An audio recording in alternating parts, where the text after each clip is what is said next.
All right, I'll open the meeting of March 2nd, 2020 at the Water Resource Advisory Committee.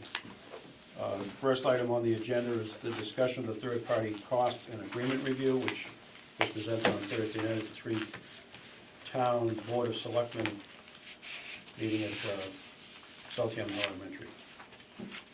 So, Rich, you going to handle the part of that, or Dave? Well, I distributed to the committee the presentations associated with that, as well as the two memos. One was a memo regarding the peer reviewer's review of the agreement, and one on the peer reviewer's review of the costs. But the presentation, which is also in your packet, that you have tonight, under the peer reviewer's presentation, kind of summarizes it all, and is kind of the executive summary of it. And basically, the bottom line is the cost information. It's actually the slide says bottom line. Cost information generated is comprehensive, consistent with industry standards. I emphasize that it's for planning purposes in order to reach a decision point about whether or not it makes sense to move forward for DHY as an option over the town option. That it will be changing once you have final bids in hand, which is subject to design and engineering and the bid environment at the time. And that basically that the economies of scale will benefit each community. And also in our, not in this same presentation, but in the general presentation that our town administrator kind of moderated, kind of highlighted what those savings were, about 32%, I believe it was, for Yarmouth, 32 to 35% for each of the three towns over the local options. There's also a slide in here for the bottom line on the agreement review. And the takeaway there is that there's some elements of clarification perhaps that might be needed that I suspect Dave might be able to respond to.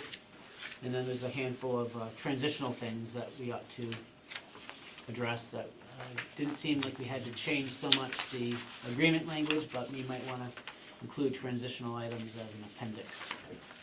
Since they're transitional and would drop away once the transition is over. And I can tell you as part of that, one of those transition items, which I'll say for our staff update, is Bass River Golf Course and some of the issues associated with that being a recharge site. So, Dave, you anything to add? No, I think you covered it. I think, well, one of the other points that they made was that any of those tweaks, as they referred to them as, didn't really impact the decision of whether to join DHY versus the town, because they would have impacted either alternative the same, which I think is an important point. So. And there were a few cost items on that side of the review that at the DHY committee level we put it in the hands of the town engineers and to work with CDM Smith on those issues just to clarify them. But same thing, the overall presentation is that this is the best way to go. I think it's been a good process. It was a little bit rushed maybe, but it was a good process, I think, to do this, add some confidence to what we've been talking about for so many years. So there are some next steps that we could talk about, but maybe before we, I know there's at least a couple of you there, and I didn't see everybody, so I don't know if everybody was there, but if anybody had any questions or comments before we get into what the next steps might be, happy to try to address those here. Nothing. All right, so there is a DHY meeting this Friday. I haven't had a chance to look at what that looks like from our agenda, so to speak, yet, but probably tomorrow. Dave, did you have a plan? I know you've been setting up some meetings. Yeah, a couple things. We're going to present some minor modifications that came out of the Weston and Sampson review to the agreement. I've also been working with John Giorgio from Copeland and Page on some of those transition item wording I think we talked about some of them at the last meeting here, which came out of the concerns of a couple of the Yarmouth selectmen on Bass River, which essentially says that the commission, DHY commission, would work with the Board of Selectmen in a given community wherever a DHY facility is being built on a parcel of land in that community. The two that would be required in the first phase anyway would be for Bass River Golf Course for effluent recharge, and then in Dennis for use of the Dennis DPW site for building the treatment plant. And yes, it would take into account, you know, cost, work hours, revenues lost in the case of the Bass River Golf Course. So some of those key parameters.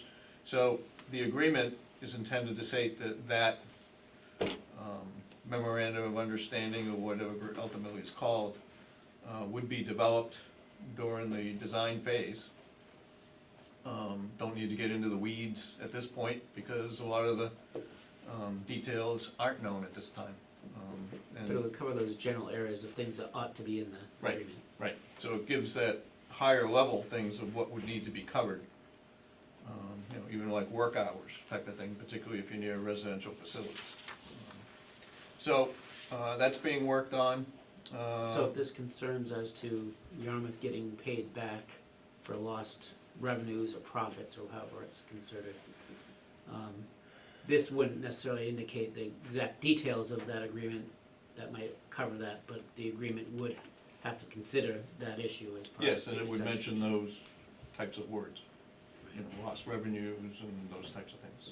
And I guess the follow-up to that. And just on a side note, all three communities, Dennis and Harwich, have said they're more than willing to work with Yarmouth to either share staff during that downtime, or, you know, Claim yes, they privileges, owe, whatever the it might be. costs need to be shared, and all those things. So, it's been very clear that, you know, all three towns would work together on those items.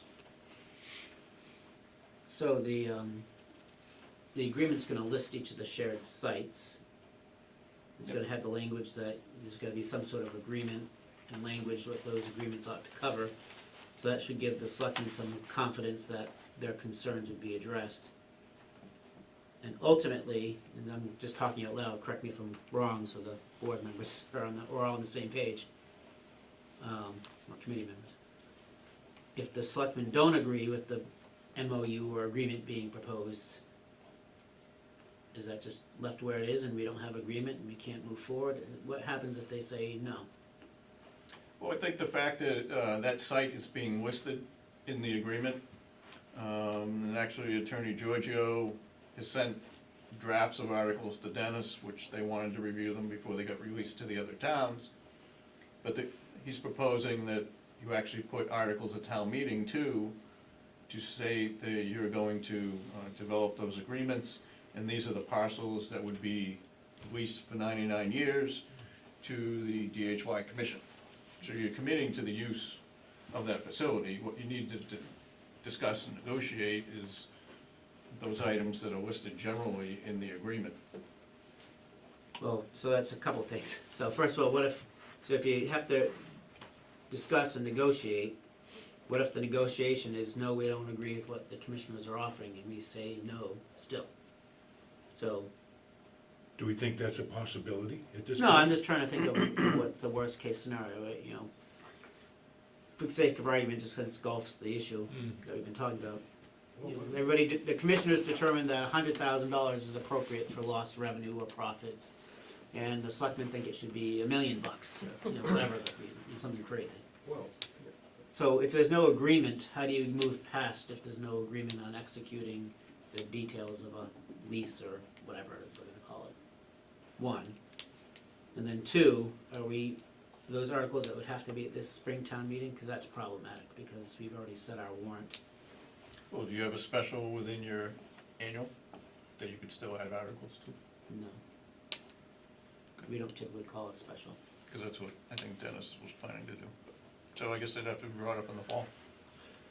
on that memorandum of understanding, the language, just, you know, I'm not a golfer, I go into the meetings, and I was there last week, and I hear, admittedly, bits and pieces. but my understanding is what's the concern of the golf community is not so much dollars as it is access. And so, if the Yarmouth Golf operation loses money, which I believe it does on an annual basis, because the town's having to put in a subsidy here and there, it's hard to say that this contract has to reimburse Yarmouth, where Yarmouth is already losing money. Yeah, money's the So- water. So what I'm hearing is that people want a surety that the employees will have a home, that the people who play golf will have a place to go play golf. You know, if the Bass River course is out of business for whatever number of months it's out to do the whole installation, 10 months, whatever it is, that in those golfing months, that the people in Yarmouth who normally would play golf there have another place to go. So that, in effect, we're asking Dennis and Harwich to provide access. So, an agreement that says Yarmouth will be reimbursed X thousands of dollars, where Yarmouth is already losing money, I'm hard to, Yeah, I'm not so, wasn't bringing that up as the issue, because I hear what you're saying, Yeah. but I just want to come up with a stark contrast just to make the point. And so what happens if, the DHY commissioners, this goes, passes town meeting, the participation in DHY, commissioners approach the selectmen with an agreement for the golf course, and they have different perspectives as to what that provision means, yeah. and they just can't agree. So what happens, so how do you move forward if you can't get to agreement? Arbitration. Yeah, to put an arbitration clause in it, that's possible.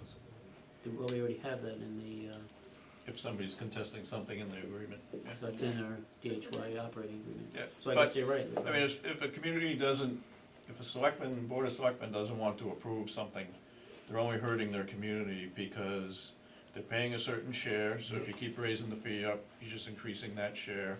You're holding up a project which is increasing construction costs Daily. that community's paying their share for. And so all those things just add up, and if you balk and say, well, I'm just never doing it, then you're subjecting yourself to, potential Conservation Law Foundation suit or whatever, which kicks you out of the zero-interest loan program guess we've and got- all these, it's I just guess a we've got all- negative cycle. I guess we've got all our sites listed in the agreement, right? So, Yeah. so I guess you might, if it becomes so untenable that you can't do that site, that maybe you move to a second site, and then what's the ramifications associated with that, right? Yeah, because your engineering Is it- changes too. And, so now you gotta do more engineering, more costs, and, Yeah, and as And part the of other listing the towns. sites, we're saying this is the proposed priority, but it's subject to revision by the commissioners. right. So, okay, so the arbitration and the various sites listed probably address that issue. And Rich and I talked a little while ago to get ready for this, because I have my own thoughts on it, and one is, whatever we do, we're paying 55% of it. So, like Rich just said, you're gonna hurt yourself if you try and twist somebody's arm too much, you're gonna be twisting your own arm. But, it's not about profit, it's about identifying, so you're gonna lose X revenues. Well, your expenses are also going down, by a certain percentage of that anyway, so, again, I had the idea that if, and I know Dennis and Howard have both said, if we can use the Bass River help on our courses for that year that's gonna be out of business, we'll do it. And if not, that we got plenty of grass to mow in this town, I'm sure there's other places we could use that staff for that season. So I don't see that being a big, at least it shouldn't be a big deal. They've been very open so far to the idea of Yarmouth cardholders having privileges at Dennis and Howard courses too. So everybody's considering all these things right now. And so I think the next step is for Yarmouth Golf to identify what these numbers are, number one, and then have the 3 golf superintendents, let's say, golf directors, work together and say, all right, here's our plan, we've come up with to solve this. And I think it can be done, we have a couple of years to do that. I don't see it being insurmountable at all. They should know what the costs are of the operation and. Well, in the big picture they do, but it's just to break it down to Bass River, how is it, that one course affected, like how much help do you not need, but how much fertilizer you're not gonna need, because you're not gonna have anything to fertilize that year, for example, or irrigate, all that stuff. So as a lot of those costs go away, even though you're losing revenue, you're also getting rid of some costs, some expenses. Dave, what are the sites other than Bass River, the treatment plant? Are there other sites? Dennis Pines, Dennis Highlands, I believe, and Queen Anne Road in Howard. Yeah, the sites in prioritized order are the Dennis DPW site for the treatment plant and a small amount of effluent recharge. The Bass River Golf Course for effluent recharge. Then the Harwich DPW site for effluent recharge. Then there's a site, referred to as Site 2 in Dennis at Bob Kroll Road and Old Bass River Road for effluent recharge. And then you go up north to Dennis Highlands, a site off of Copeland Rock Road, and Dennis Pines, Well, that's as all for effluent recharge. which is designed as the system expands and as it's needed, correct? Right, So that's and why that gets you up to the you see 6.5 million gallons of effluent recharge that we're projected. Now, some of these sites have a range, and so it'll depend on what it's actually rated for, once you start using it, as to when you then have to build the next site. You're not gonna build them all at once. So there aren't any other sites that the towns own that are gonna be used for joint pump station, transmission, or? We looked at the common conveyance, and we're gonna look at a potential common pumping station site down at Route 134 and 28. But in going back and looking at the direct connection option for like Yarmouth to go directly to the Dennis DPW and same for Harwich, it appears that those are becoming the preferred options versus the common one, so that would not occur. Okay. It's not to say a site may not be needed sometime in the future, it would just be added to the agreement.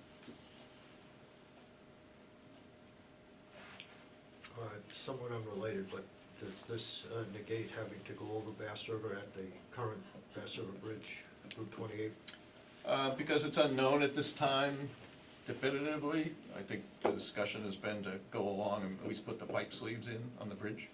I mean, whether it's used for a water main or a force main or Yeah. Okay. something in the future. Now's the time to do it versus trying to go back and add it later. Oh, yeah. So, we've been coordinating anyway with the force main size that's been projected. So that's the way it's been proceeding. And one of the other, we talked about going to High Bank Road and over that bridge to get to Denison. The gas company has so much area tied up right now. That was a question, but they say they're gonna abandon one of their mains. It should open up some space on the bridge for us to do what we need to do to get across the river too. So, for some reason that should fall apart. Maybe the 28 bridge comes back into play. I think might be a more expensive option for us. It's a longer way to go. So I think one of the other next steps was, correct me if I'm wrong, Dave, but Weston, Sampson, and CDM were going to get together to discuss the memo and to fine tune it to the extent they could on their level. And that, did you set a date for that yet? No. So probably not before the DHY meeting though. It won't be before this Friday, no. And once that happens, then those two groups, we get together with the engineers from each of our 3 towns to clarify anything else that needed to be clarified. And from that effort, Dave, would then be a formal response and finalization of, and that would go through the DHY working group as well. I would presume, yes. They're the ones who requested it and essentially contracted. The review still stands as a draft, correct? Yes. Yeah. So we'll wait for those comments and potential changes before it becomes a final document. But it is, again, they pretty much agree with 90+% of everything. And some of it wasn't that it's wrong, it's just questions that they felt need to be things need to be clarified. Most of them. On a somewhat related note, but different. But we've been trying to get a coordination meeting with MassDOT for many months, and Jeff was finally successful in achieving that And we now have that set up for the 16th of this month. So all the assumptions that from our last meeting, which was over a year ago, regarding their different programs and when they plan to do them and what have you, our goal is to try to confirm those and see if they're still on track. You know, we know they've talked about trying to combine a couple of the projects, such as the Route 28 bridge over Bass River and your North Main Street area, versus they used to be offset. So that's good that we're finally getting that meeting. Now, there was talk about them actually having their own committee to work on all those issues too. Has that gone anywhere? Does anybody know? Well, they're bringing down, I forget what guy's title is, from Boston. Yeah, I'm not sure either. Somebody from Boston, the area coordinator for the whole southeast area, and then the special projects coordinator. So those three are coming, so it's, Maybe that's the committee they were Yeah. talking about. We'll ask a little bit more. Because I know Tim Whalen had talked with Stephanie Pollitt, who's the Secretary of Transportation, about all that. But we hadn't, at least at my level, we haven't heard anything back on that yet. Right. And we hadn't either until we pushed them for this meeting, so we'll see if this is gonna be an ongoing dialogue, which I think was the intent. Right, okay.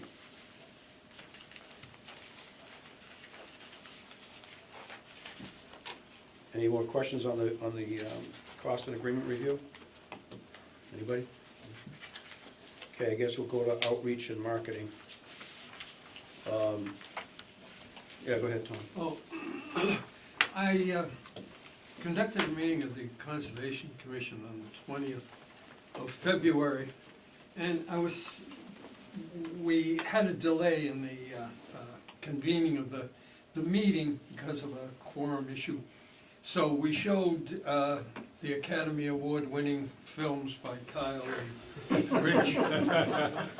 And it was just a group of people who were looking for permits and things like that. And I was somewhat taken aback at the discussion afterwards when a woman who has been a resident in Yarmouth all the time, has beautiful property on one of the ponds, said that she was unaware of the severity of the problem.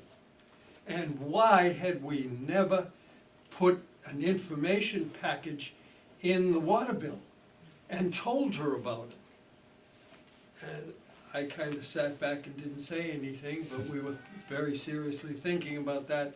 And I thought to myself, how many times have we brought it up, We've you know? talked about it several times. So I was a little disconcerted with that.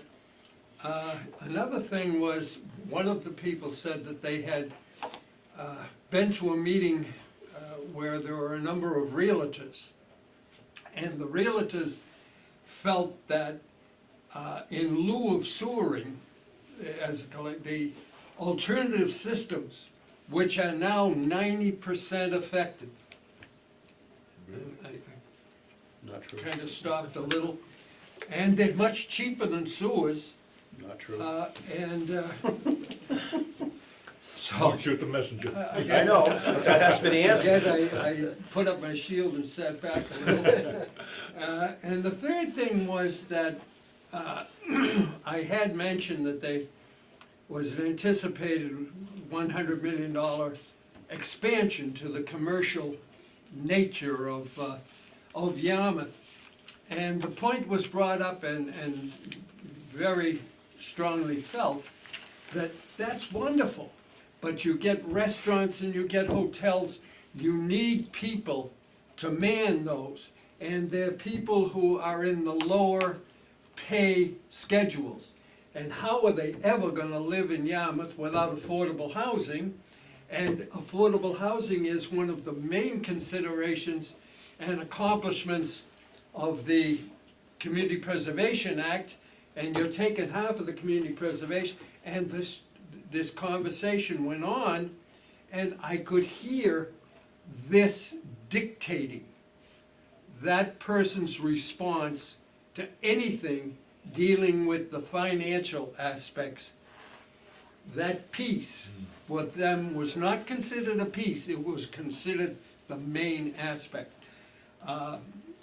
That person was also seconded in that concern that they had by some of the work that the CPC has done with the historic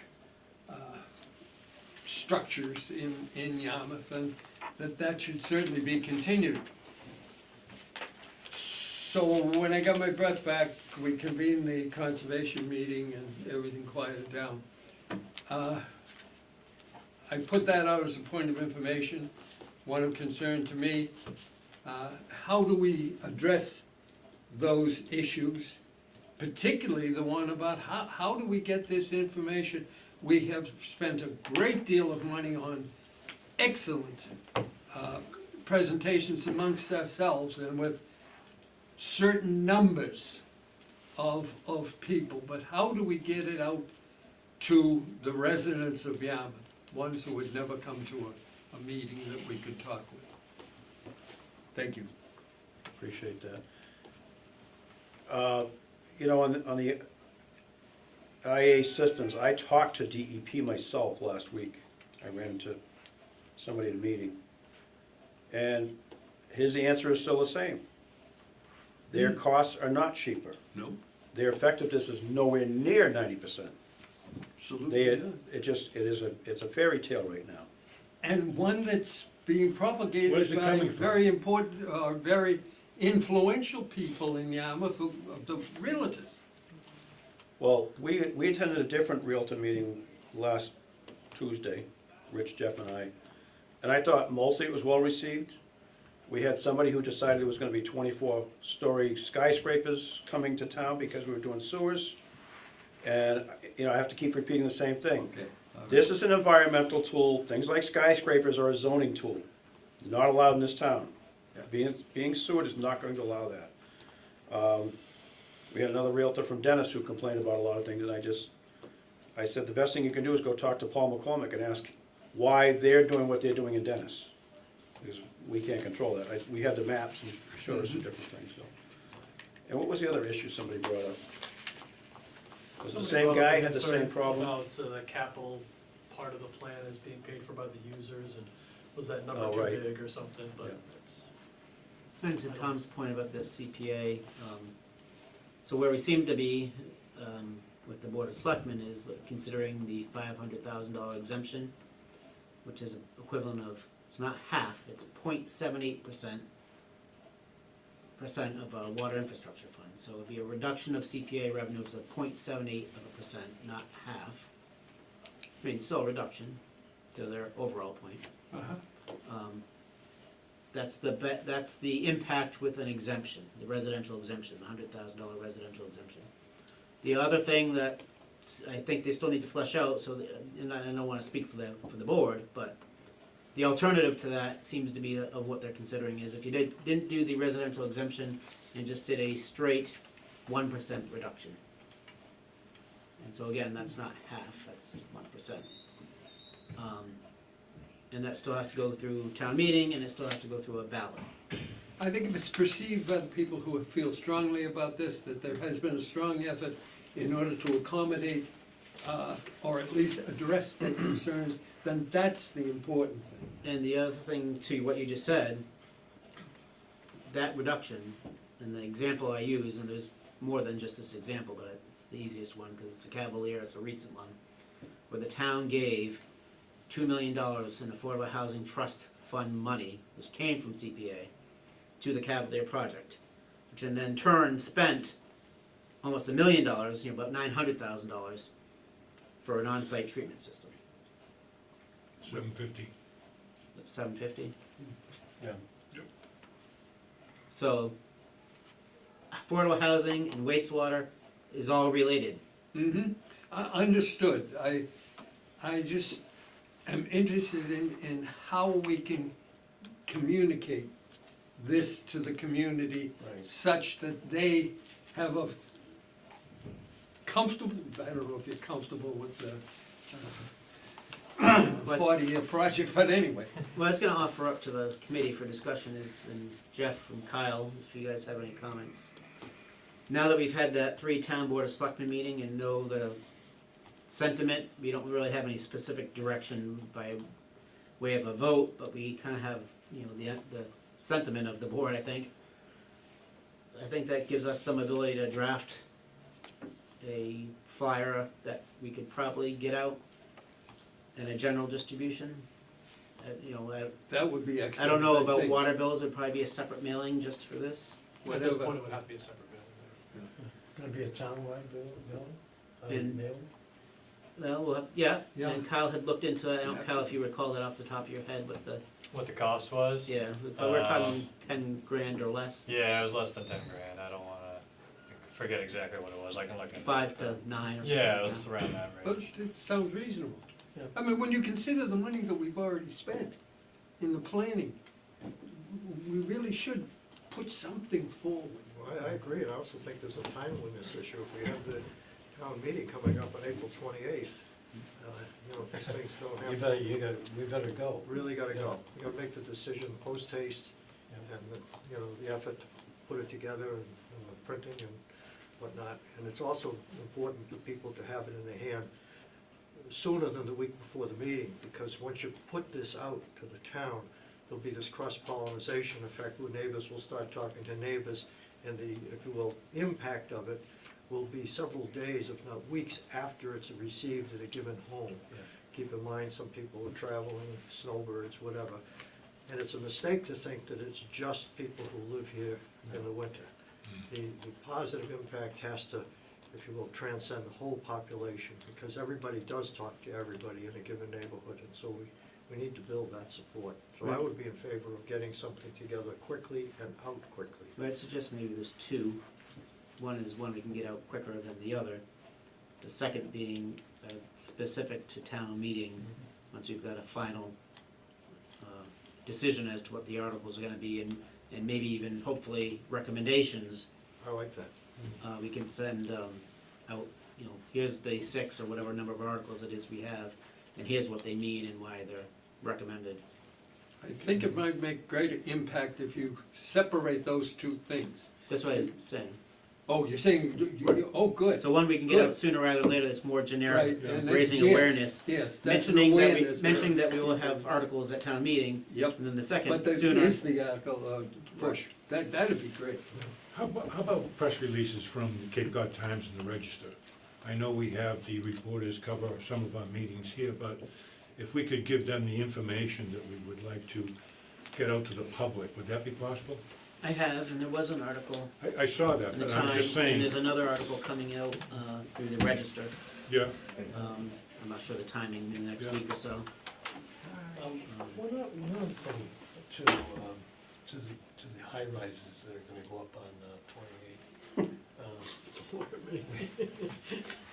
We really have to have something in the documents that go out to the public to tell them that there's a restriction on how much development can occur in town that goes along with the agreement, the requirements of meeting the state's issue on building a sewer system. Yeah, we have when we do our presentations, we've got our answer already, and that's one of the key ones we've heard, so I think that would probably be one of the elements of the mailing, right? And the answer is, you've got our current zoning, that's not changing, and we'll have land use controls that control flow. everything is in place now. It's that land use control that we have to do as part of satisfying this regional. SRF requirements That's as zero well. percent. To get 0% interest loan, should you? Right, Yeah, so it has to happen, because we've, you know, right. Not But we doing have to tell the people that as well, because we don't want people showing up at the town meeting and being concerned about what's gonna happen on 20, that the whole character of the community is gonna change, because that's not so I the case. think the elements of the first mailing would probably be just a general awareness of what's being proposed for phase 1 and why. How we're gonna pay for it and addressing head-on the CPA question. I don't know that we're gonna have exact answer as to what that looks like yet, but, you know, we'll try to address that. The impacts on economic development And then addressing your question that, you know, despite that we're not talking about rampant overdevelopment, we're talking about development consisting with our zoning regulations controlled by the land use controls. And then addressing somewhere in there the question that the IA. So it seemed to be the three things that we hear over and over again, I think, Jeff, unless you think there's another one. But those seem to be the main opposition points to it. Yeah, no, I'd agree. I think this is a good discussion, but the other question is, who gets the mailing? I think what we were talking about was all property owners? Or is there some subset of that? Or, you know, if it's just a property owner, you're not gonna get the renters.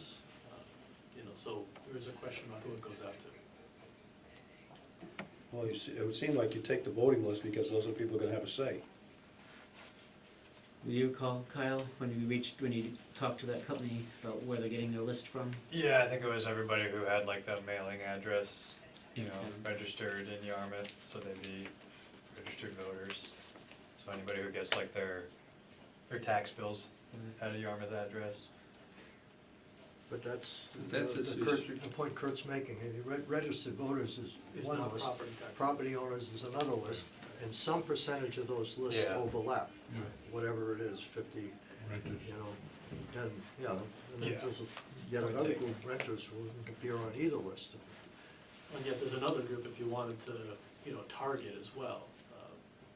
For the DPW building, we sent out to the people that either voted or attended town meeting in the last, you know, That's a good point. four yeah. cycles. So you Yeah. don't have to hit the people that aren't even gonna Yeah. show up, but it's really up to the committee up for discussion.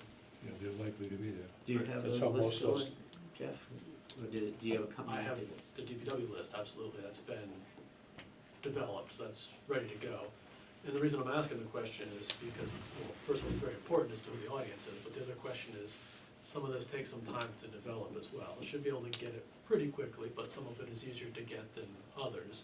The DPW list was based upon records from the clerk's office, and some of that took some meshing of different lists, because he's got a list for, you know, by election cycle, by town meeting attendance, all that kind of stuff. That has to be meshed together. There was some issues, just speaking from experience on that, relative to redundancy and trying to capture all of them. You know, so there is some challenges in developing these lists. That's why I'm asking the question. But we have one that's relatively recent we could start with. Right, but again, it's relatively small, it's only about 4,000 people. If you wanted to hit all of the taxpayers, that's obviously a much bigger one, closer to 16,000, which is fine. You know, maybe the first mailing goes out to a broader audience, you know, and then send the other mailing out targeted to, you know, hey, we've got an election coming up and we've got town meeting. Well, that would go out to maybe a more targeted audience of people likely to attend. I mean, it could be done anyway. It was a good approach, it worked. We also have some private money that's probably gonna be spent on this effort also. And my concern was that all the messages are the same. So if it's coming from us, or it's coming from this other group, or this other group, you know, we're all saying the same thing, so we're trying to make sure they have the right information. And the other thing about who to send to is some of these mailing companies have already fine-tuned these lists over the years too. And I don't know who, you know, any one party's thinking of using. I know there's several companies out there, but either working with what was done for DPW or what some other companies already have, they can put that right where you want it. I think the other thing we need to do is free stuff, which is, I'm gonna mention on a Friday morning at the DHY, is to see if the radio station is more interested in hearing from the three towns as opposed to one town. Yeah. So there's that. I think writing in my view type of things. I think people getting up at selectmen's meetings for the next month and just getting on them to get a vote to support this, because it just, every week or every other week, it's some new issue that rears its ugly head, and, you know. I was gonna say, do they have a schedule to address that now with normal way? No. And there's a schedule, whether it Yeah, meets our needs is, you know, another thing. No, I mean to take a formal position on the DHY. They have a schedule, but Okay. I think we need to revise that agenda to accommodate it. We really only have a handful of meetings before town meeting. And, you know, especially if, my feeling is, I would like to see them take a position to recommend before the warrant gets printed, so when people see it, it's there. If they decide they're gonna recommend from the floor, it just leaves so much in the air for the next 2 months. I have a feeling that might be where we're headed though, just knowing that, you know, there's issues to be worked out. They're probably not gonna wanna take a position until they get those worked out. I think there's only like 2 meetings before the warrant's printed anyway. Yeah. Yeah, and I know one of, we talked about that this afternoon, and one of them is supposed to, you know, take final recommendations on some of those warrant issues, questions. You know, if somebody could help push them along in the next couple of meetings, I think it would be helpful.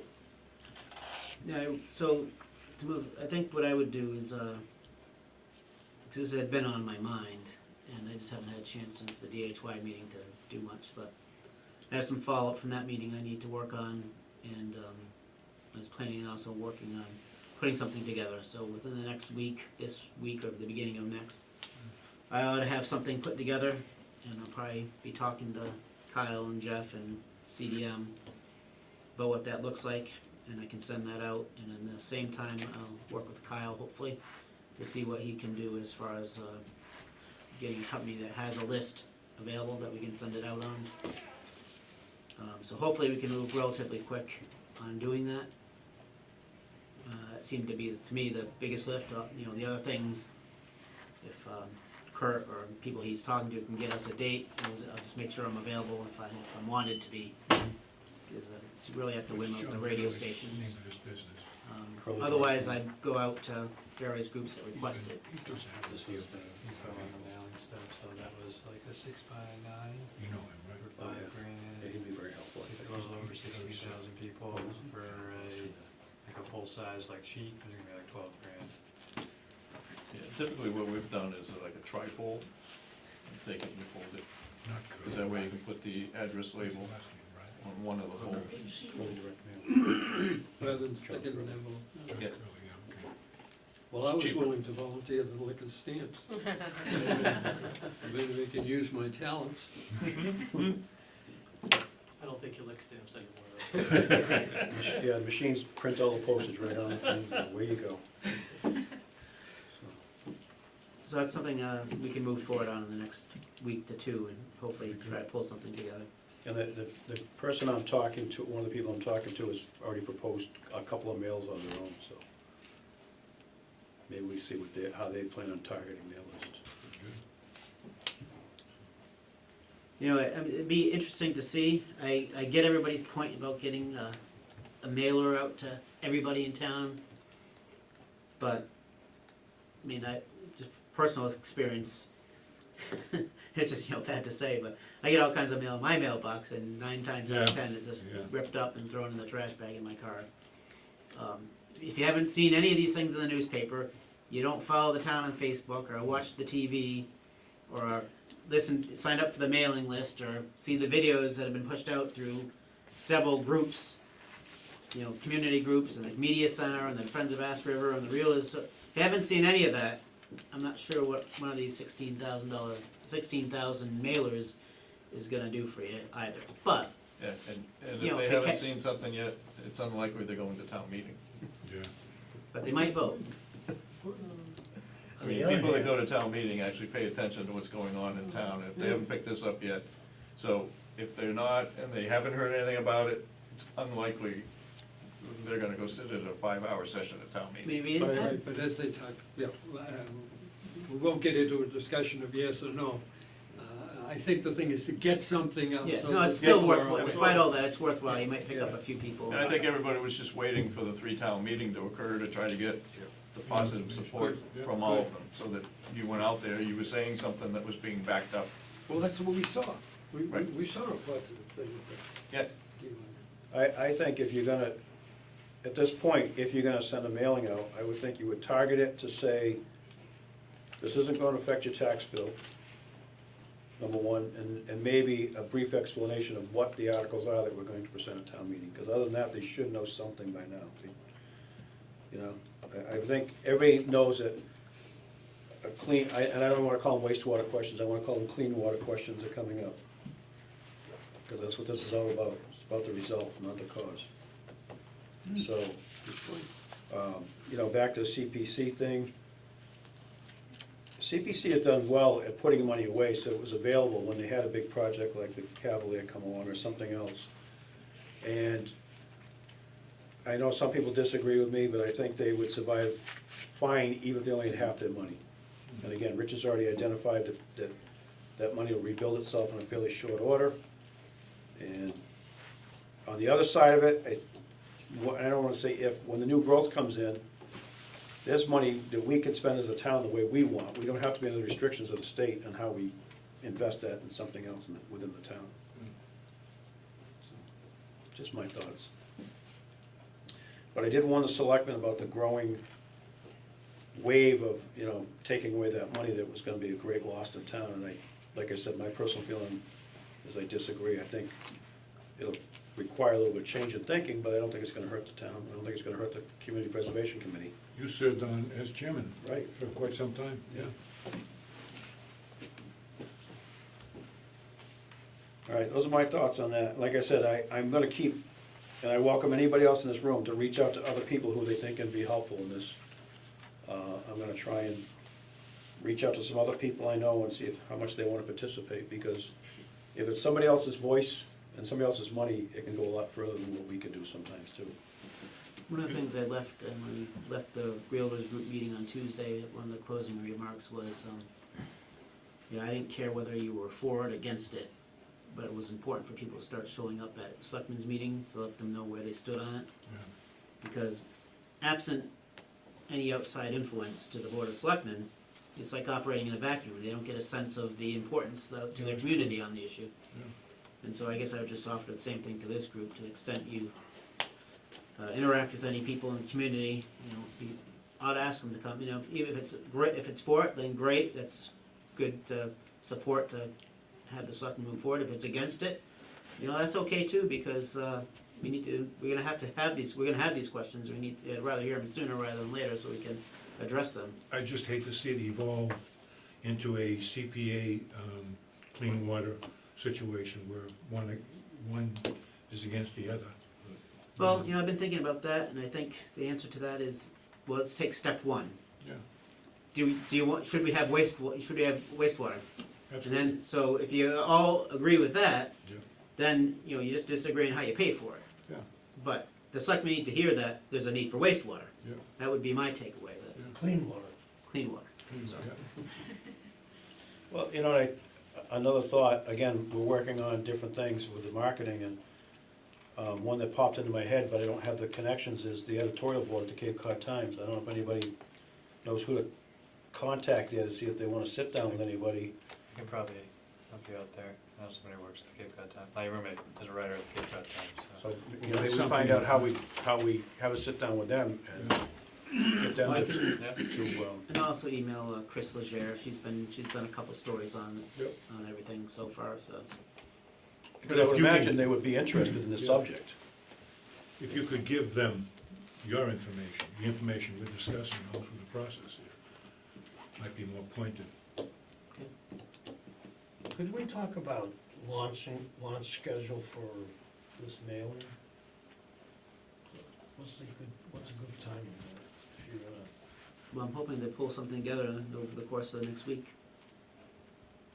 And then- Is there something going out on the water bills? Do we know, is that in progress? No, the reason that doesn't work is because it's not a clean quarter.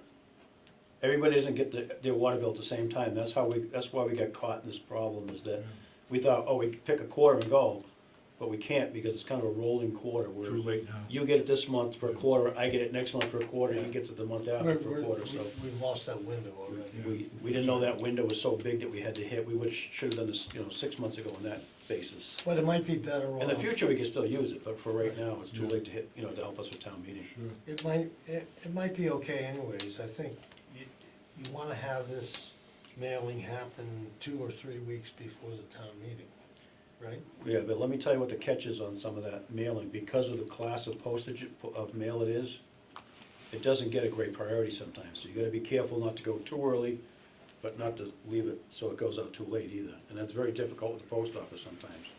Usually they're pretty good about it, but they could not get on it as far as getting it mailed out to people. That, So I'm the not saying idea it will was, happen, but it may happen. Kyle's already had contact with the company about doing a mailing, townwide to 16,000 residents.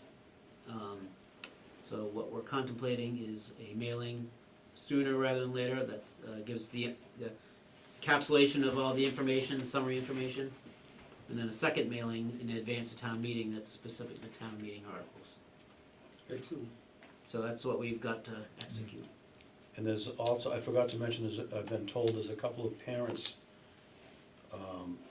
who are willing to reach out to their groups with information to get them to show up at town meeting, and so they're just waiting for us to put together the message so they can get it out there, number one. Number two is having a conversation with whoever necessary to have childcare at town meeting. So those younger people do have a better opportunity to show up at the town meeting. So we're trying to hit everybody we can.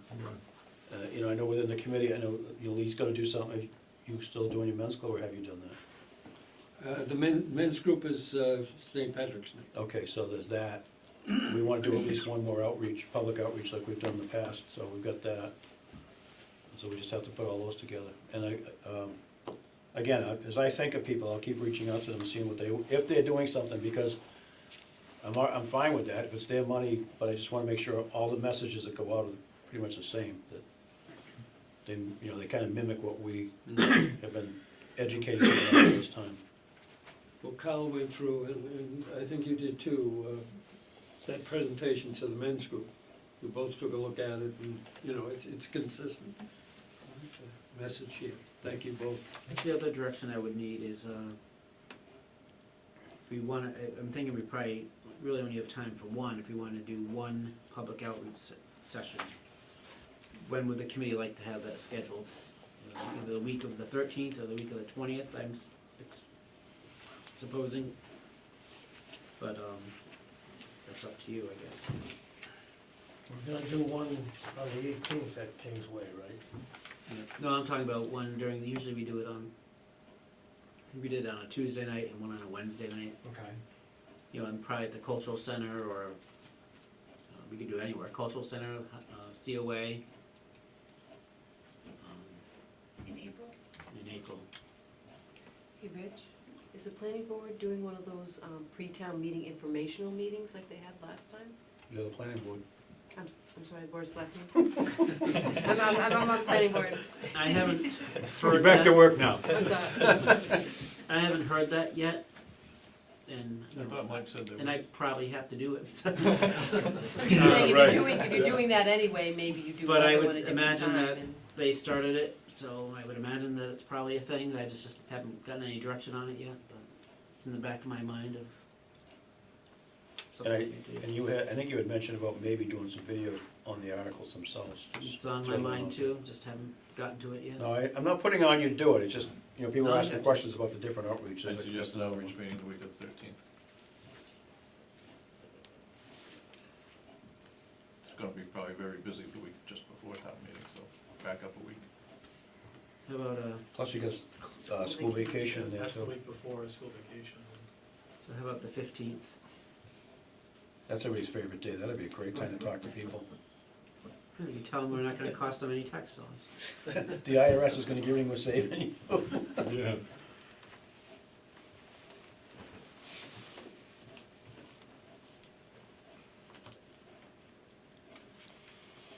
Patriots Day's the 20th this year, correct? That's correct. Yeah, so that. I have a meeting on the 15th somewhere else, but you don't need me, I just sit there and take up space anyways. If that's what you need to do, go ahead. Where would you do that, senior center again? That or the cultural center, one of the two. I thought the cultural center worked out better facility, I think their audio, and audio stuff is better set up. so, I mean, we'd have to ask them, of course, but. Well, and Friends of Bass River is having a seminar, or symposium, whatever you wanna call it, on May 1st, I believe. So it's too late for our town meeting, but Yeah. maybe we could get their membership to participate in that again. I don't know if they would wanna help produce it or just be there, would be nice. So I'll try for April 15th, 6 to 8 at the Cultural Center. It's tax day. Yep.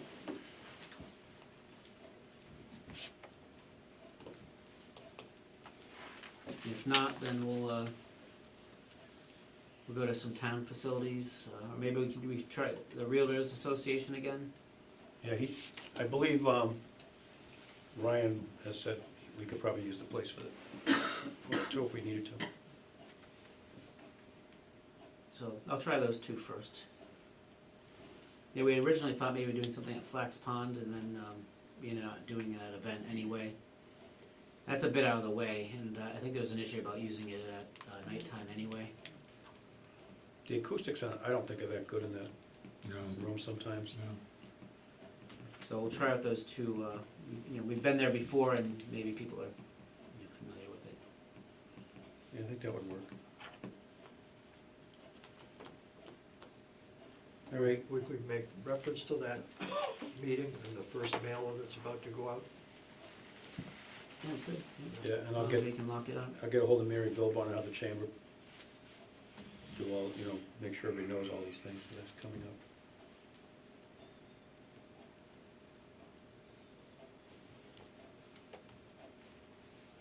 Okay. Town meeting planning, I guess, is next. Not too much more to say on that. We've same 6 articles we had before. Still don't know exactly what the recommendation from the Board of Selectmen is on the CPA article. The other articles are, I think, clear. Well, there's been discussion on the funding article. We had proposed 1.625 million to go to a wastewater reserve, which included $500,000 of free cash, so that seems to be still a discussion. The good news is the other elements of that seem to have been accepted, at least no one's commented on them. And those were part of the plan that this board committee adopted, so, the short-term rental, the energy savings, and septic plant. So it's just a matter of, do they feel like they want to put the free cash in there? And I guess an alternative to that would be if there's opposition by a member or two of the Board of Selectmen to do that, you could always just put it to the capital stabilization or the unreserved stabilization. It's 6 of one, half a dozen the other. It's set aside for a purpose, and a future board will have to determine if that's needed when we actually get, do a design and have other things coming up. So that might be a solution that could, move that forward. And then the other article, obviously the DHY article still needs to be hashed out, the final details. But the other local article has to do with would have to be a bond authorization. Is it still $5 million, Jeff, Yes. that we're working with? And that's for design and engineering of the Phase 1 collection system and a limited amount of construction associated with the Route 28 DOT work. The North Main Street intersection, right? Right. And maybe we'll, Dave, if you have a chance, maybe just a follow-up maybe after the meeting, you might have a better sense, I don't know, with DOT, but maybe we update that number, maybe it's not 5 million, maybe it's 5.2 million or something if it needs to be. If we need, especially if they're gonna consolidate a project that might happen sooner. And we don't have language yet, so it would seem like hopefully for the next meeting, we, as this committee, would be prepared to make our recommendations also. Language of the articles? That we could take a vote on the specific article, knowing what the language is of the articles. I do have language for all of them. You got 2 different sets of language for the CPA one, depending on what they do. We just haven't put that together yet. I mean, I have it together, but we haven't put it in the draft to the selectmen, which is gonna have to happen, because they only have, I think the 16th of March is their last day to vote on the warrant, so. Because you usually need 3 weeks of printing, right? Before town meeting at least? I think that's the number I've heard before, Probably, yeah. to get it to the printer.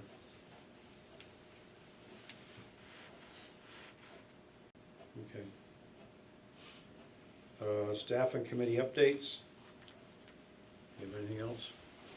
The only additional thing I have is it was in my mind to try to work with the golf Department? golf superintendent and Ed Centeo to look at how we would address internally the staffing and the, you know, what would happen if we shut down and what that might look like, just so we have a order of magnitude of what we're talking about, so we're not talking in the abstract.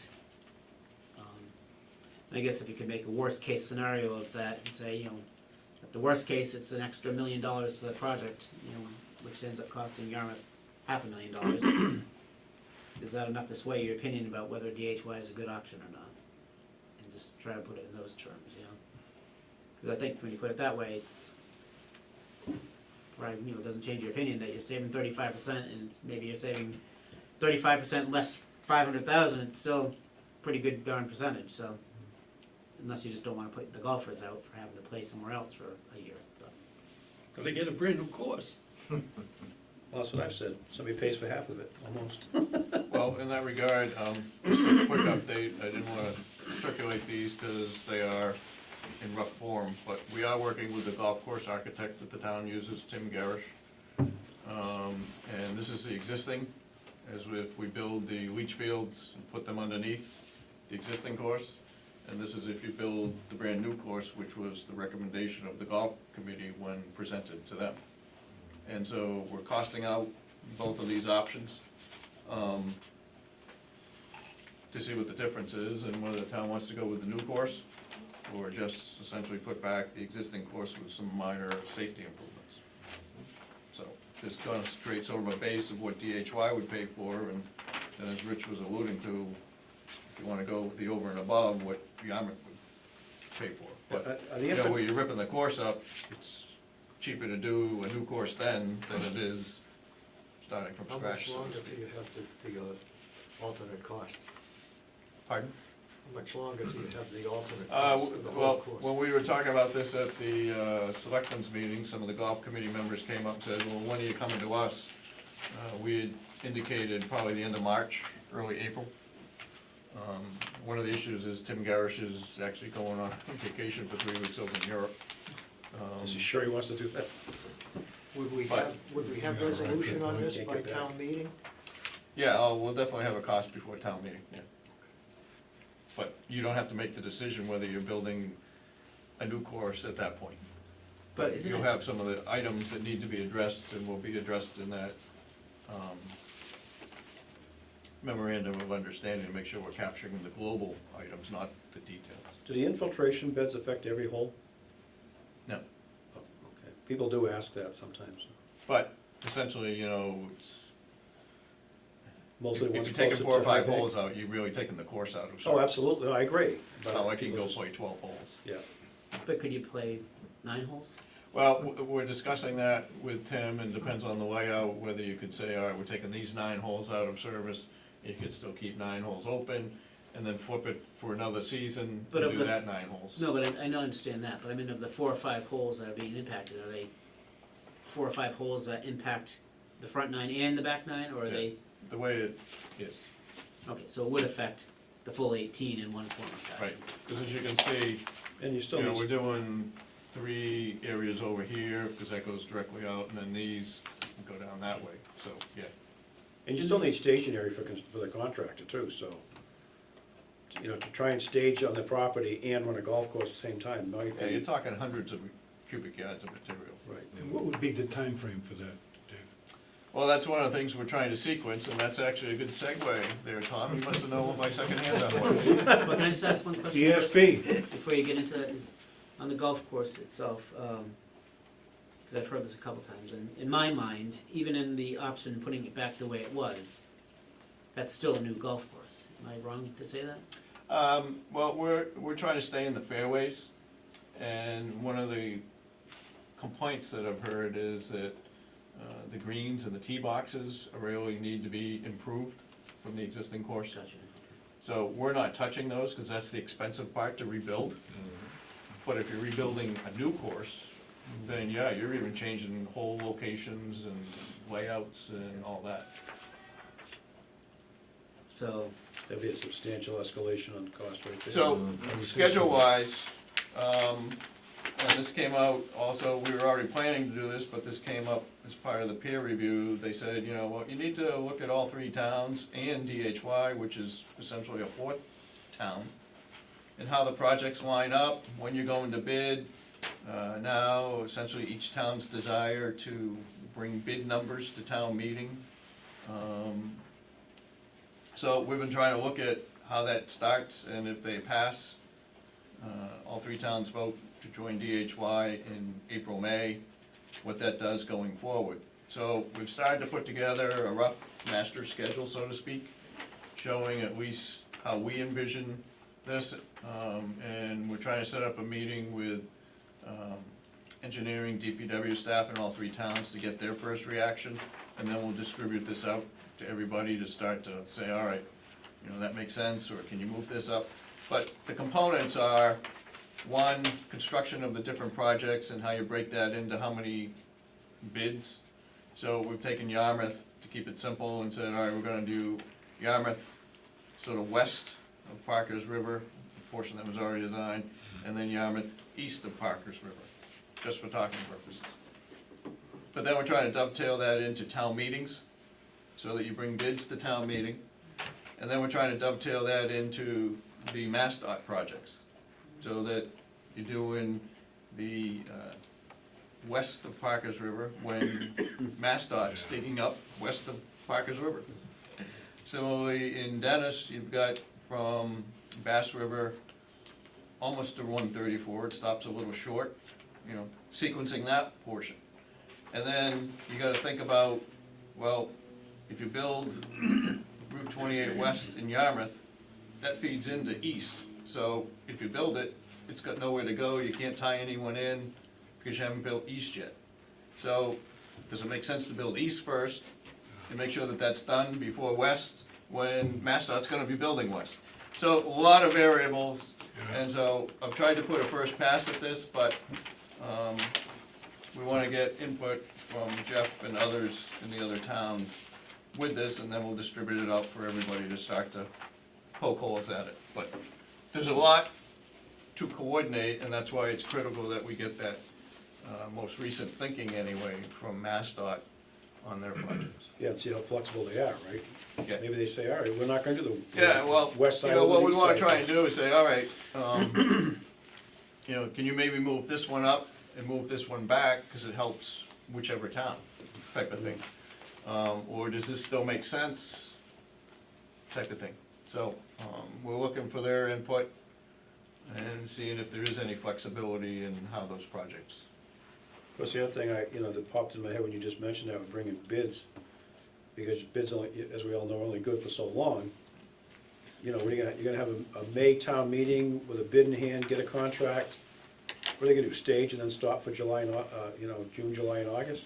Well, some of the work, MassDOT will shut you down anyway for Route 28 work between Memorial Day and Labor Day. Right. But we have, to try to sequence some of them and stagger them, brought bids to fall town meetings in some instances. But the other portion is also mirroring in with the SRF schedule. Right. Trying to do that, and they have a strict, you know, you start in August, they issue an intended use plan in January, and then there's certain steps after that. So we can try to push that up if you've got your designs done and do that versus their normal 2-year cycle, and do it in the 1-year cycle if you've already done the design. So there's a lot involved. It's very complicated. Mhm. It can also be complicated in staggering contracts. We talked about that with the other towns, that, you know, you don't wanna be bidding a contract at the exact same time Dennis is in Yarmouth. You're gonna compete against the same, very limited number of So, contracts. yeah, so, to that point, I've tried to stagger them so that, you know, if contractor X, say they get Yarmouth East, you don't wanna be bidding, you know, Dennis west of 28, at the same time. You wanna stagger them so that contractor X gets Yarmouth. Well, that means contractor Y, who just missed out by, you know, $1 in Yarmouth, really wants to go hard because they put the effort in and they want to get down here in this market. into Dennis, so that you both get really good bids. But you also want to put them in a size bracket that you're not taking all the bonding capability of a contractor, because that means they're just putting all their eggs in that basket. But you also want to make them big enough that you're getting a good quality contractor. That's always the difficulty, but we've found that by trying to keep them in that sort of $10, $12 million range and staggering them, that you're starting to see more contractors from off Cape show a lot of interest down here and have actually been giving very good bids, so.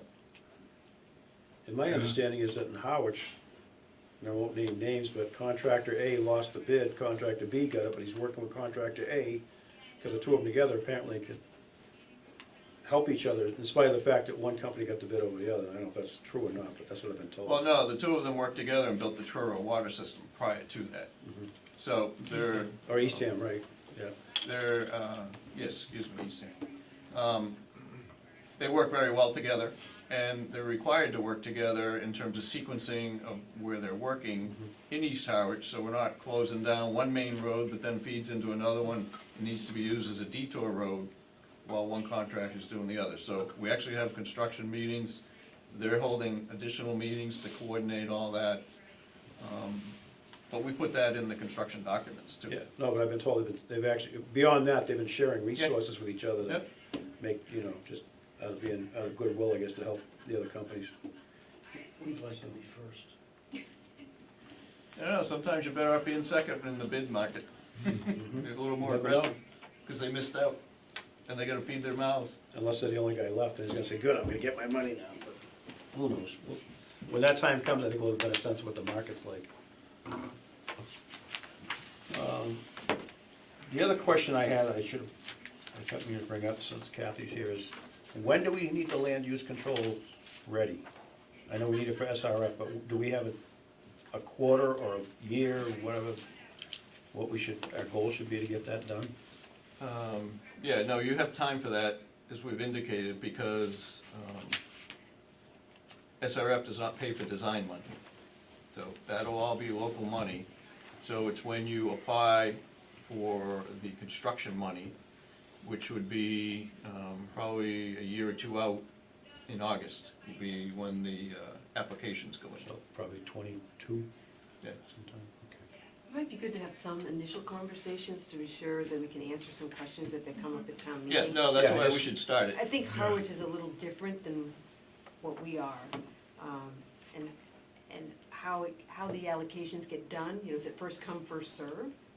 And then once you've spent it all, you might have a great development come along, but you can't do it. I mean, I don't know, like, can you say no to a sewer allocation from someone who comes before you? Is that unfair? So I had a bunch of questions on how that might be done, and it might be good, at least to have some general discussions, not a full edit and review in a subcommittee or whatever, but in order to get an idea how we might address some of those at town meeting. But weren't the flow projections based on property by property scenarios right now with what the zoning we have? Well, it wasn't, because that would have been too expensive for us to buy into that maximum. I mean, I ended up with like 1.2 million gallons per day of a growth if I did it, that way. So we had to backtrack a little bit and go to certain sites where we know that there's some criteria. Is it a larger site? Is it a developer we know that's interested in developing? Have we heard from that developer before about expanding their development? Most of it's not just gonna be increases in flow due to redevelopment of a Right. particular site. So I kind of ballparked all of that, but it doesn't mean that anyone's been assigned an allocation. Right. And so that's where it gets tricky, and people can say, well, how do I get my allocation?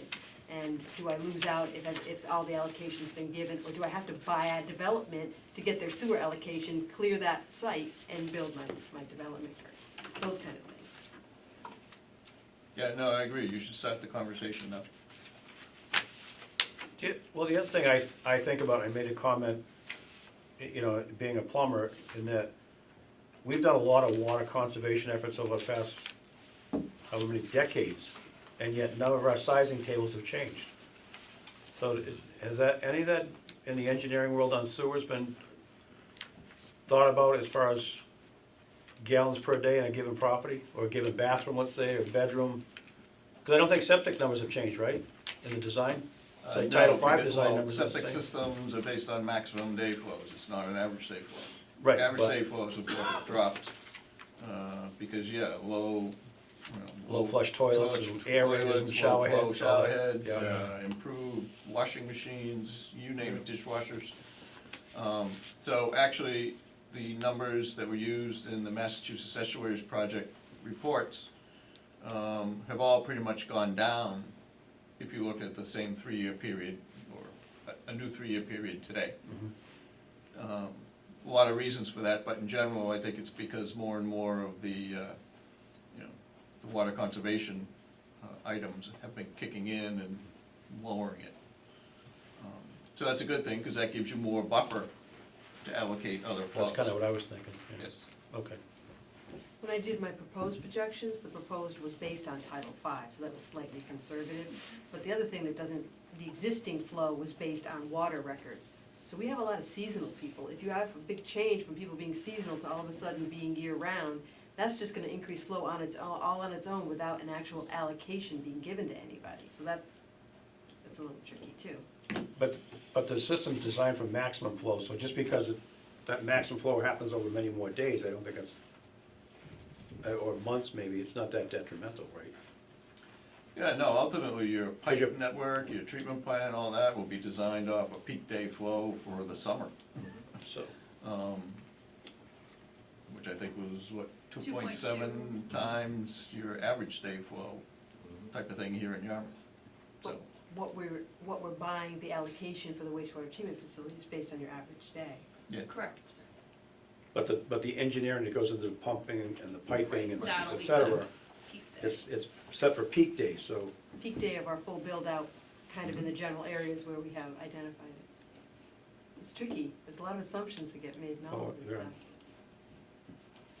is there still time to modify that if this exercise proves that the numbers aren't right, or is that what has already been done, that exercise has been done, is that it? Yeah, so that's the exercise that Kathy and Karen did. Did, right. It's complete. My recommendation to you is you've already bumped it up, go with that, because that's a 40-year projection. Yeah. Who knows Who what knows, yeah. the regulations are gonna be 10, 20, 30 years out. Right now, that's the requirement to get 0% interest loans. And that was put in because of the fear of the 24-story hotels coming in after you put the sewer in. Yeah, There's an extra belt and suspender versus your zoning requirements. 20 years from now, you say, hey, I get this development that I really want to encourage. I want to put them on the sewer system. You go back, you file a notice of project change to say, I want an increase in flow, but oh, by the way, I'm not adding any more nitrogen because it's going to my treatment plant, I'm gonna do this, and I'm also gonna pick up this other area for that extra 3 milligram per liters type of thing. How can they not say you're not addressing the environmental issue at that point? But, well, so there is an answer, I guess, to the question. Sounds like. Yeah, I mean, it was presented with everyone who was in whatever phases, each phase was, we got a spreadsheet, and then we went in, so there you had your existing water flow, you took your 90% of that, that was basically your existing wastewater flow, and then we added on top of that of what we thought. And I think we added another 250,000 gallons per day beyond what was done through the MEP and the Right. 300,000 allowance. So it's like almost 600,000 gallons per day additional. Okay. So we didn't have any meeting minutes, correct? That's my notes. Are there any? the last 2 pages.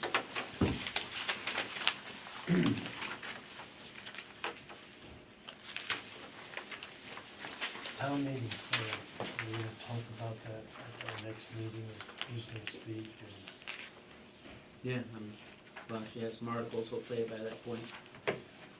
So there'll be a whole discussion of who's to move them and who's to speak to them, and hopefully I'll have explanations written up for them as well.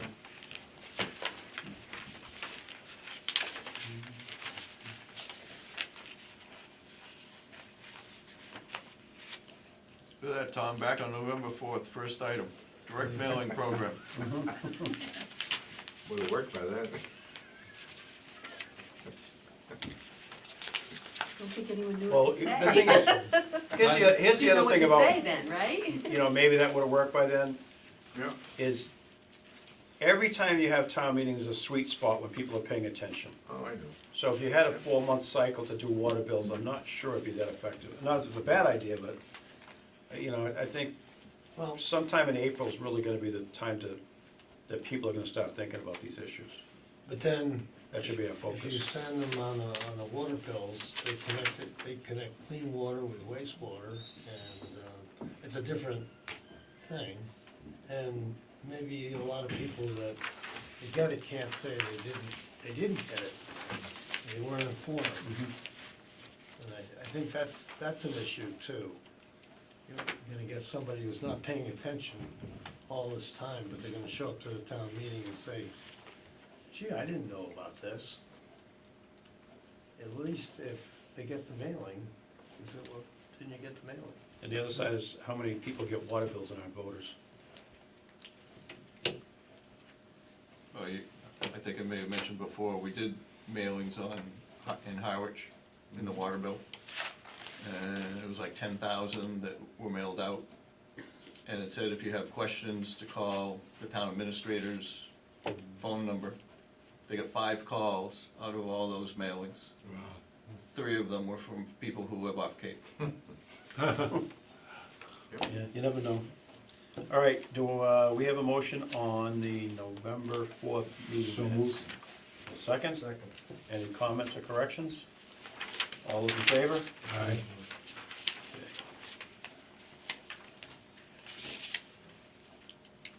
Did we skip December?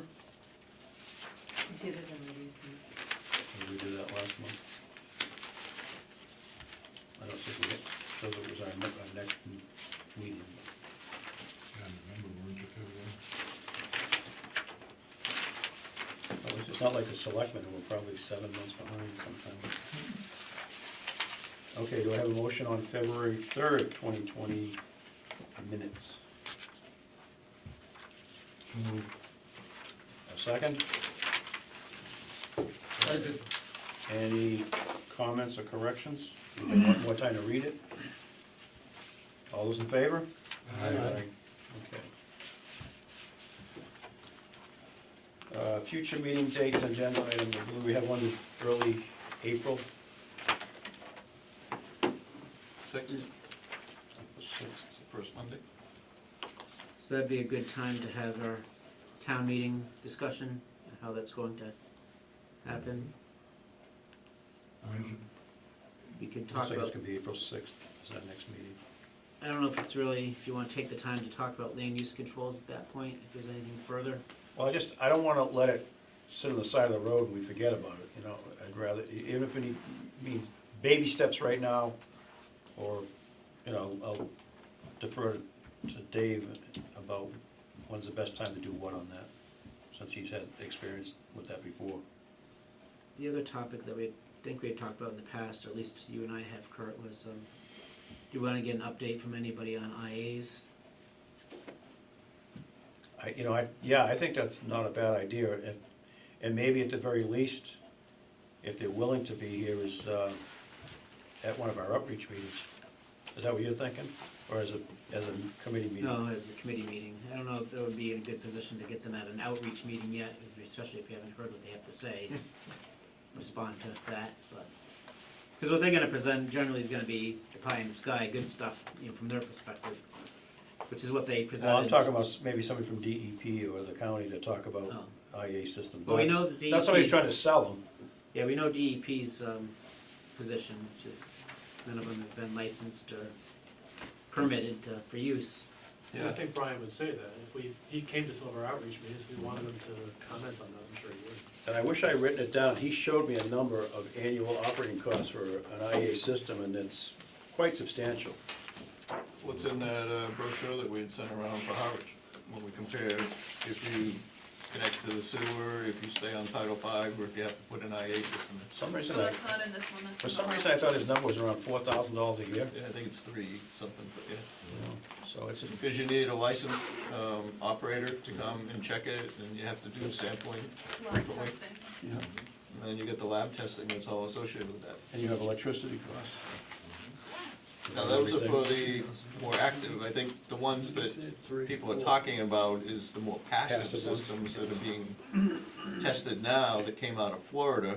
So they're just starting to test them over at the Otis Test Center so that they can see what happens in the cold weather versus the Florida systems. The other thing I've always been curious about is when you talk about PRVs and, you know, we spend our whole life taking everything organic out of underneath the Title V system, and then now we're being told that we should be leaching things through this organic matter to make it take some more of the nitrogen out. It's like, how do you know, people are gonna ask how do you make those two connect? Well, I think one of the one you're taking out and everything has a lot of viruses and bacteria in it.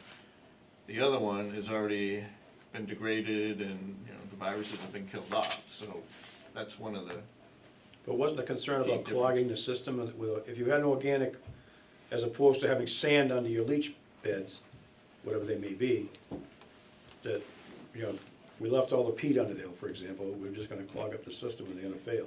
yeah, one of the things that they're looking at, which is an unknown, is how long does that organic layer last and remain effective underneath? Because theoretically, it would continue to degrade when you're passing water through it above a sandy layer.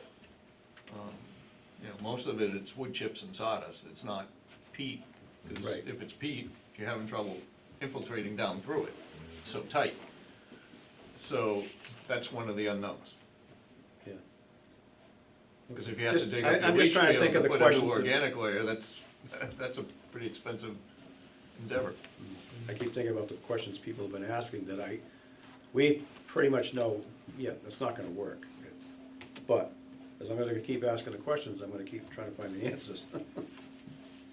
Well, I think It's it's the safe to same say it's answer, we just have proven to it's keep it- better than a regular Title V system, but it's not gonna get you the nitrogen removal you're looking to do in order to restore your estuaries. Right, and I, again, my personal sense, especially at a lot of south of 28, you got very small lots. IA or not, you're probably gonna need a pump-up system, and, you know, there goes your whole yard. And at no savings in cost or operation. So, just my thoughts on that. Okay, so we talked about land use control, next meeting. Hopefully we'll have more information, more recommendations, or support from the selectmen at that point. And if our outreach isn't, as far as mailings and things like that isn't done, it should be on its way out the door by that time. Like I said, I'm working with other people, or trying to give them the information, so if they want to do outreach, at least their message is the same as ours. That's where we're at with that. Again, I invite anybody who knows somebody wants to write a letter, any of you want to write letters to the paper, show up at selectmen's meetings and under public comment, and support this would be great. And that's all I know. Anybody have anything else? Just the other thing we handed out was the DHY brochure that has been circulated, just so you've got it. Feel free to make copies if you want. This is specific to Yarmouth, pros and cons. The first part is generic about what DHY is and what it achieves, and then the backside is more specific to Yarmouth. So, and then we provided copies of the brochure that had been started, but waiting for the final cost recovery plan, just so that this outlines the cost recovery program that Yarmouth is looking to adopt. So, you know, once we get some more input from the selectmen, we know what articles are actually being brought forth or supported, and this can be updated too. I have a couple updates I can see already, there's a few numbers, I can just check them, but I think this is ready to go other than a couple of numbers. If you wanna call me when you figure out what Yep. your changes are, I can make the edits. Can any of these be used for bulletin boards or? Oh, yeah? Well, this one already has, we've sent this out quite a bit, on the DHY decision. And this one I've sent out summaries of your plan, that we already have written up. This is just even a little more simplistic summary format. How about giving some of these to the schools, that the kids bring them home to their parents? Can look into that. Well, yeah, Just a thought. no, that's great. Matter of fact, it could be the material that we could give those parents who are willing to go out and actively, Or you might get response from them. absolutely, yeah, no, I'm fine with that. If we can get those out to them, that'd be even better. The one other thing I did think of that I want to mention is that, because, the SRF people were at the meeting on Thursday night, and, for all this time we've been talking about 0%, 2%, and this and that, and, they kind of reinforced our message that, yes, we're eligible for 0% and a debt forgiveness. And that came right out of their mouths, so we're not just saying it because we think so, it's actually in your packets there, and the people from Boston spoke on Thursday night, which I thought was a big help also. So, as long as the wheels don't fall off, we're gonna be in pretty good shape with the financing from the state. And for those who don't know, they mentioned too, is that some of that SRF money actually comes through the federal government to the state. So they're helping in their little way, I guess. We can always hope for more, but that's a start. What would be a possible chronological step by the Board of Selectmen to begin to express their unbridled approval of wastewater? Well, You mentioned that it has to go along, that I've heard a selectman say that he was very interested and he was committed to this and he was pleased with the way it looks. What vote could he take, or that the Board of Selectmen take, that would put them online, undisputed favorability to this? Well, in my view, Rich can correct me, every week or every month, it's been a new issue. They ask the question, if it's something we have to answer internally, it's been answered. If it's something that has to go to DHY, it's gone to DHY, and DHY has either embraced it or said, we're not interested. But at least everything's had a response all the way along, and now it's the golf course, and it's free cash. And, Tracy made a motion to support something. She said it's about time we did something, and she got some applause. Yeah, she did, But but there she was didn't only- get anywhere. There was only 4 members at the meeting, and they said, we should wait till we have There were everybody only 4 here. meetings at the Dennis Y too. I know, but now that's their latest thing. They want 5 members at the table when they take a vote. That's a delaying thing. It's frustrating. I don't as disagree. blazes. I don't Mark disagree. It's an opportunity to Mark Forrest delay. a couple months ago was chastising the board for not taking this on And that's taking why a it's- stand, and they just, Just blew it off. That's why we feel it's important for more people to get engaged with the selectmen. Stand up there in the public comment where it's televised to everybody and say, we need to get behind this, and we need to get behind it now. Not May 5th or 6th after town meeting. We need to, again, and some of these outside people I've talked to feel the same way. They don't really want to put their message out there until they show the selectmen are behind it. True. Or they're putting our message out there, let me put it that way, because they do want to be accurate with whatever they mail out or put in the paper, whatever it is, so it's really making it difficult. We were putting in front of the Board of Selectmen, I think it's the March 16th meeting is the deadline for them to take action on articles. And so we do ask them to make a recommendation to support or not each article on the warrant, and that's happening for March 16th. So that would be a definitive declaration That's great, yeah. if they choose to do so, because they can always elect to defer a recommendation to town meeting floor. And so that might be the case with regards to the DHY Have they been- in the CPA articles. Have they been approached with the idea that this is for the health and welfare of Yarmouth citizens?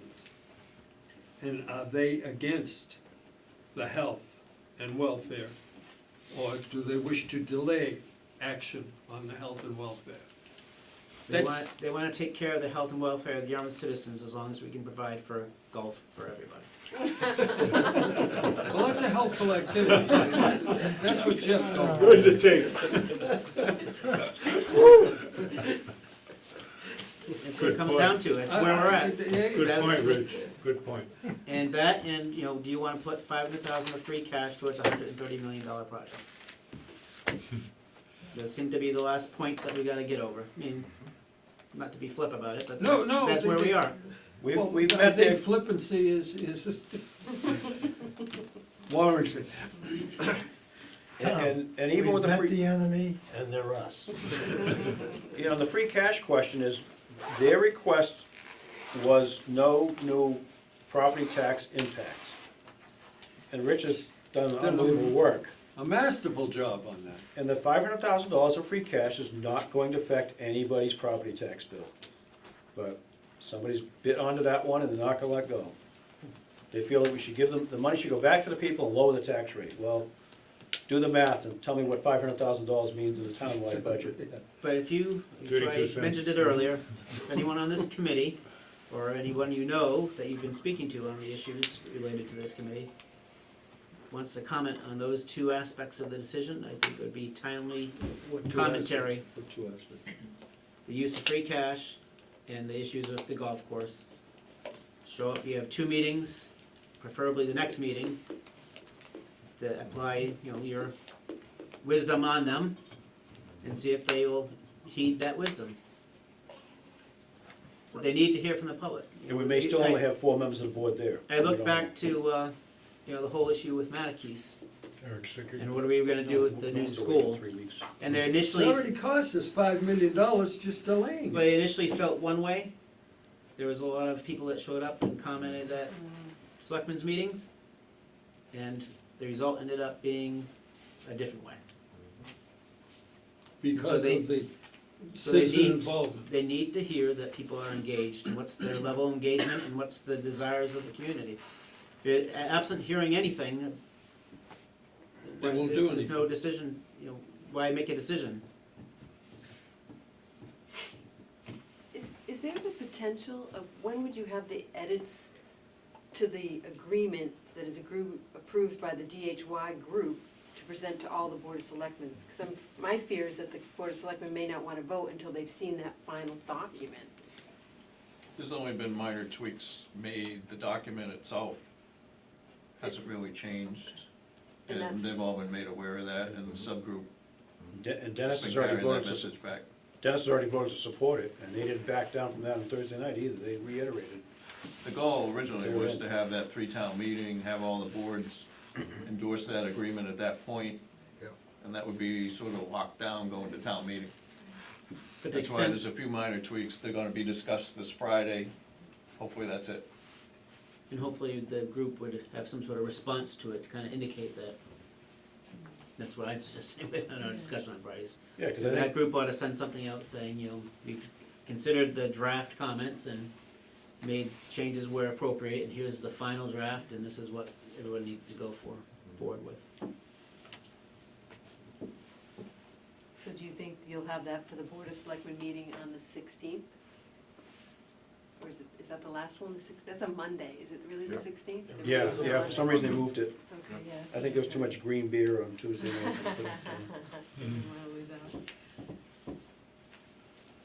Make a motion that we adjourn? Second?